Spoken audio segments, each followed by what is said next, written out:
Bismillahirrahmanirrahim. Assalamualaikum warahmatullahi wabarakatuh. Saya atas nama Muhammad Hasan Faiz dari kelas 3C, Prodi Teknik Multimedia dan Jaringan, jurusan Elektro. Jadi kali ini saya akan mempresentasikan hasil proposal saya yang berjudul Rancang Bangun Aplikasi Mobil Mahasiswa sebagai absensi menggunakan QR Code dan GPS atau Global Positioning System. Nah, yang akan saya bahas di presentasi kali ini ada 6 poin. Yang pertama latar belakang atau pendahuluan, yang kedua tujuan, yang ketiga manfaat, yang keempat penelitian terdahulu, yang kelima teori penunjangnya, dan yang keenam perancangan sistem yang akan saya buat. Yang pertama itu pendahuluan. Sistem absensi tradisional di lingkungan perguruan tinggi seringkali tidak efektif dan rentan terhadap manipulasi. Oleh karena itu saya merancang aplikasi untuk membuat suatu dorongan teknologi di mana ada QR code sebagai absensi dan GPS sebagai penentunya. Nah, dengan merancang aplikasi absensi mahasiswa berbasis QR code dan GPS, diharapkan dapat meningkatkan efisiensi, akurasi, dan keamanan dalam sistem absensi di lingkungan perguruan tinggi. Seperti yang saya bilang tadi, untuk meningkatkan efisiensi dan anti manipulasi. Dan yang kedua, tujuan dari pembuatan aplikasi ini yaitu pertama, meningkatkan efisiensi proses absensi mahasiswa di lingkungan perguruan tinggi.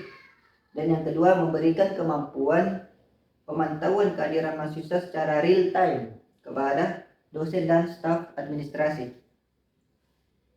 Selanjutnya poin ketiga itu yang manfaat.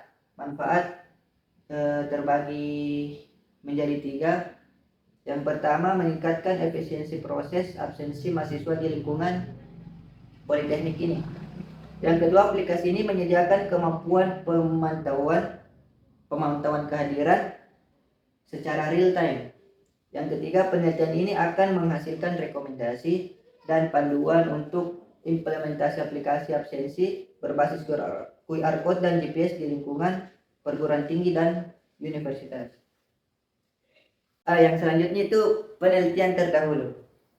Yang pertama dari Akhiruddin Pulungan dan Alfa Saleh dengan judul Perancangan Aplikasi Absensi Menggunakan QR Code Berbasis Android. Nah, pada penelitian terdahulu ini dia cuma menggunakan QR code.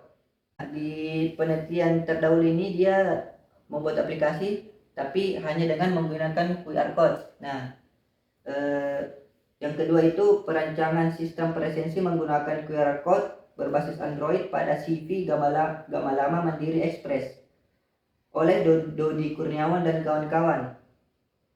Pada penelitian ini Dodi dan kawan-kawan membuat aplikasi absensi karyawan sebagai alternatif absensi karena menurut penelitian ini banyak kecurangan yang terjadi. Yang ketiga itu rancang bangun aplikasi absensi pada guru dengan menggunakan QR code berbasis website oleh Yayu, Matlufa, dan Dadang Sujana. Nah, pada penelitian ini Yayu, Matlufa, dan Dadang Sujana membuat aplikasi absensi khusus untuk di sekolah, untuk guru dan untuk staf-staf lainnya. Nah, untuk teori penunjang pada penelitian saya ini ada QR code dan GPS. Sebagaimana kita tahu bahwa QR code itu telah banyak dibuat oleh penelitian-penelitian terdahulu, tetapi saya menggabungkan GPS sebagai penunjang anti manipulatifnya. Nah, jadi di sini saya merancang aplikasi ini dengan menggabungkan GPS secara real time agar mahasiswa jika melakukan absensi melalui QR code, maka lokasi mahasiswa tersebut akan terbaca. Nah, untuk perancangan saya membuat 2 workflow dalam sistem ini. Yang pertama, workflow sistem untuk mahasiswa. Jadi mahasiswa itu login ke aplikasi. Setelah login aplikasi, dia akan absensi menggunakan QR code. Setelah QR code-nya terbaca dan valid, maka GPS otomatis akan merekam lokasi tersebut. Setelah itu kehadiran mahasiswa akan tercatat dan terkirim langsung ke database. Dan di database setelah masuk di database, notifikasi dari aplikasi terhubung ke dosen bahwa mahasiswa tersebut telah melakukan absensi. Nah, untuk workflow sistem untuk dosen, jadi dosen itu login dulu ke aplikasi, terus mengakses data melalui database. Setelah itu, notifikasi itu akan memberikan notifikasi saat terjadi aktivitas pada kehadiran mahasiswa. Nah, jika dosen ingin membatalkan kelas juga bisa. Nanti mahasiswa akan memperoleh notifikasi bahwa dosen itu membatalkan kelas. Sekian dari saya, kurang dan lebihnya mohon dimaafkan. Wassalamualaikum warahmatullahi wabarakatuh.